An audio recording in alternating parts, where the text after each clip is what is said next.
again, I'm not an anti 3-4 guy. Again, I'm probably a 3-down convert now, so don't tell all my 4-2-5 TCU buddies. But can you play it? If these are the bodies you have, how do you play that fifth guy back in the box or back in the secondary? Good question. Can I walk the star back? Maybe, again, I play him off and I bump the free safety over and I get more of a 3-5, 3-5-3 look here based on who my guys are. And I've still got 3 safeties. Okay. Again, that's a personnel and that's a personal question. Who are your guys? This is not something that we felt like we were going to be successful with or something that matched who we had. And so we said, hey, we're going to have to change personnel. That was our first thing, was we're going to make this a subgroup. This is going to be a third down. This is going to be a long yardage, obvious passing situation, end of game, end of half scenario. So we went with a true 3-down look. We took a defensive lineman off the field. We picked our best 3. Okay, so we took the T off the board and put a DS on the board. And so we said, okay, here's how we're going to do this. And this is kind of where we started and what that process looked like for us and what we were trying to accomplish utilizing the bodies that we did have. So we said, we're going to play 3 down. We're going to play 3 safeties. So again, for us, when we took the tackle off as a guy, again, I cut my teeth being a 4-down guy. I was very concerned about fitting the run and how do we do this in a way where we're not going to get beat up front. And so how does that work? So here's how we said that. We said, hey, we're going to keep the 4-2-5 rules. So our 4-2-5 rules were we were going to set the nickel safety to the field. So if we had 4-down linemen, we wanted our leverage player in space. I know some people do that. Some people say, hey, we're going to set the nickel safety to the most receivers. I don't have a problem with that either. Or some guys say, hey, when it's a man concept, we're going to go to the most receivers. When it's a zone concept, we're going to go to the field. Any of those are fine. But we said, hey, investment-wise, how do we make this thing fit what we're already doing so it's not, well, this group has this front declaration and this group has that front declaration in all of those things. So our first answer was we're going to sub bodies. And then from there, we're going to keep the back end as similar as possible. Again, I'm a 4-2-5 guy in my upbringing. Coverage wise, I'm a position coach wise, I'm a secondary guy. So I think coverage before I think front, because I think coverage dictates front. And so we said, hey, we're going to change some structural things. We're going to change some bodies. So how do we make the learning curve as short as possible? So our first answer was we got to sub bodies. And our second, because we didn't think we had the bodies to do it. You may, and you may not have to sub bodies. And if you don't have to, that's great. And I'm not saying it's right or wrong. I'm telling you our process. We felt like we needed to sub bodies. From there, it became a question of, okay, how do we keep the back end, even though we're putting different people in, how do we keep the back end the same? So we said, hey, we're going to utilize our front rules to match our secondary rules. So we said, all right, our process for aligning the front in a 4-down, we're going to take the nickel safety, and he's going to go, if the ball is in the middle of the field, he's going to go to the most receivers. If this ball is on the hash,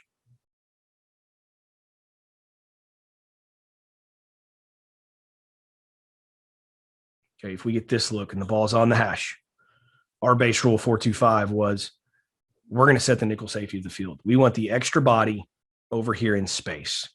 If our thought was always, and is still, if the ball's on the hash and the offense wants to play in a third of the field, especially with as wide as high school hashes are, if they want to play in a condensed, shortened version of the field, we are happy to defend less space.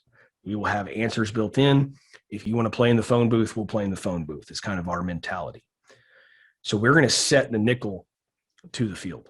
That was our base adjustment. So out of that came, okay, well, if we're going to set the nickel to the field, we've got to make sure front wise, if the end, nose, bandit, Mike, and Will are going to travel with the strength call to keep our coverage concepts similar, we didn't want the Will and the star necessarily on the same side.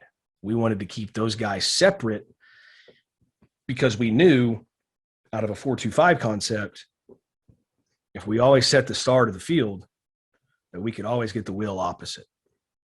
And so we wanted to keep that carryover because we wanted the Mike to have as many similar jobs as possible. And we wanted the Will to have as many similar jobs as possible. And so we were trying to prevent as much new learning as we could. So we said, okay, so we're going to change bodies. Now we're going to change front calls. So instead of, hey, if it's a tight end, we're going to set it this way. If it's two backs, we're going to set it this way. We told the Mike, hey, you set the front to the star. So that was our answer. How do we guarantee ourselves the star and the Will are on opposite sides? We're always going to set the front to the star. Okay, so now if we're in 3 down, 3 safety, our base rule, now we've adapted, but this is how we implemented. Our base rule was stars to the field, fronts to the field. So if the ball gets tackled out of bounds, ran out of bounds to the boundary, if we're in 3 safety, the way we started it was, hey, it's a left, it's a Liz right now, because we wanted to keep those rules the same. Okay, so we felt like, okay, so now we're not having to teach the star to play into the boundary. We're not having to teach the Will to play out to the field. Now we feel like we've got some carryover to where now we can run some of these similar coverage concepts, and we've got guys, it looks different presentation-wise, but we're asking guys to do the same thing. That was a big win for us when we finally made that decision and said, hey, we think we can do it this way. So that's where we started. Okay. So now that we figured out, hey, this is how we're going to organize it, we got to change the bodies. We've got to change the way we're calling the front to get the consistency we're looking for. Then it became, okay, who are we looking for? What are we looking for? We've changed personnel. What's the order of importance, right? And so we said, we're probably going to keep the Mike and the Will the same. We feel good about that. We feel like we want to keep the free safety, who's in our structure, again, 4-2-5 TCU structure. The free safety is the guy making the calls in the back end. So we wanted to keep that guy the same if we could. We wanted to keep the star the same. So we felt like, hey, free, Mike, Will, star, all similar. So then it became, well, what are we going to ask this dime safety to do? Because he may be a corner. He may be the second free safety. He could be the second star.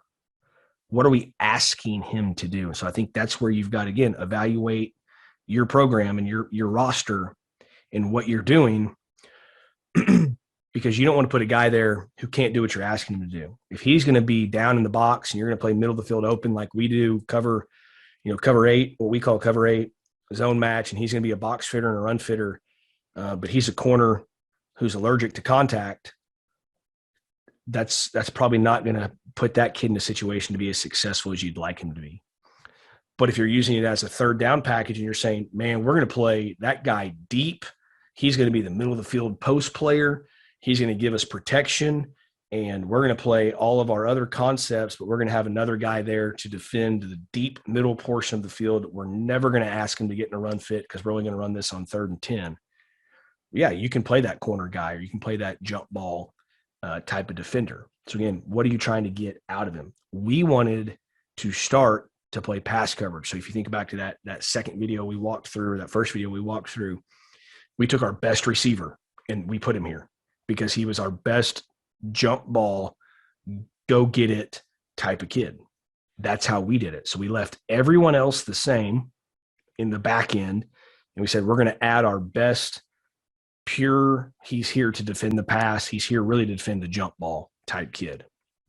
Then we moved up front and said, okay, in order to do that, if this is going to be a third down sub package for us, what do we need? And that became we need guys who can rush the quarterback.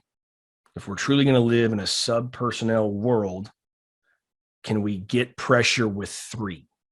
Because I was saying, hey, this is an opportunity for us to drop 8 and add one more guy and layer the coverage a little bit deeper. Who can these guys be? So we did. We took our 3 technique off the field. We kept our end, who's traditionally for us our best defensive lineman. As far as overall, he's the best guy we've got. We took our weak defensive end, our bandit, we kicked him down to nose. So, hey, here's a guy who's probably maybe a little bit lighter, but is probably a better pass rusher for us. And we put him down at nose. And then we played our second bandit over here, or our next best pass rusher, into the boundary. Because we knew, again, balls on the hash, we're going to set the front to the field. This guy's going to help us cut the run off and cut the field off to the field. If it is a run, we've got a lighter, quicker body who can execute here. And then it was hey, who's our next best pass rush guy? And so that's kind of how we started and formed our personnel and formed our third down subgroup pass rush dime package.